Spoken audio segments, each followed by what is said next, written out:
Hi good morning. This is Shivapallavi channel అండి. మేము Komirelli and Yadagirigutta పోతున్నామండి. This is my journey. మా పాప మా ఆయన ముందర కూర్చున్నారండి. వాళ్ళు చూడండి ఎంత ఎంజాయ్ చేస్తున్నారో, చాలా బాగా ఎంజాయ్ చేస్తారు.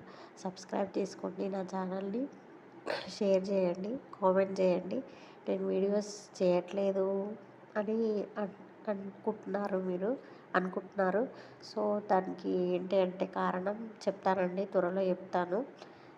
వేరే పని ఉండి చేయలేకపోతున్నాను. సో అది ఏం పని అనేది త్వరలో చెప్తానండి. సో ఇది యాదగిరిగుట్టలో రథంపేట దగ్గర రథం పెడుతున్నామండి. మేము కలశంకి పూజ చేస్తున్నాము, కలశంని రెడీ చేస్తున్నాము. సో రథం పీటనంతా అలంకరిస్తున్నాము. మా బాబుకి ఎంటికలు తీసుకురానికి కొమరెల్లిలో ఎంటికలు తీసుకురానికి వెళ్ళామండి. అట్లే యాదగిరిగుట్టలో రథం ప్రతి ఇయర్ రథం పెడతామండి. సో రథం పెట్టుకొని కొమరెల్లి పోయి బాబుకి ఎంటికలు తీసుకొని బోనం చేసి వచ్చామండి. చాలా బాగుందండి అక్కడ కొమరెల్లి. నేను ఫస్ట్ టైం పోయినాను, బాగుంది.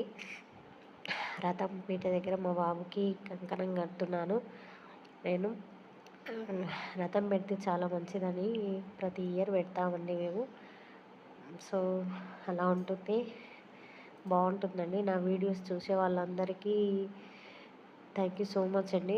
సో నా వీడియోస్ చాలామంది సబ్స్క్రైబ్ చేసుకుంటున్నారు.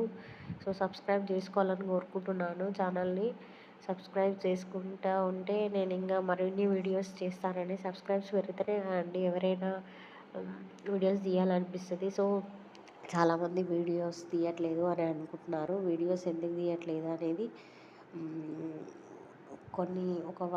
చెప్తాను. సో అదేంటి అని అంటే విగ్రహం అండి. విగ్రహం పక్కన అమ్మవారు పెట్టామండి.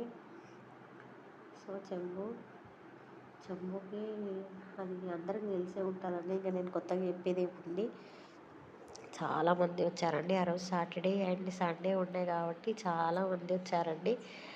పూజ అయిపోయిన తర్వాత అయ్యవారు లేచి ఇలా చేయమని చెప్పారు. సో హారతిస్తున్నాము దేవుడికి. హారతి ఇచ్చాక నెక్స్ట్ అయిపోతుంది. ఇంకా లాస్ట్ కథ కూడా వినేసాము.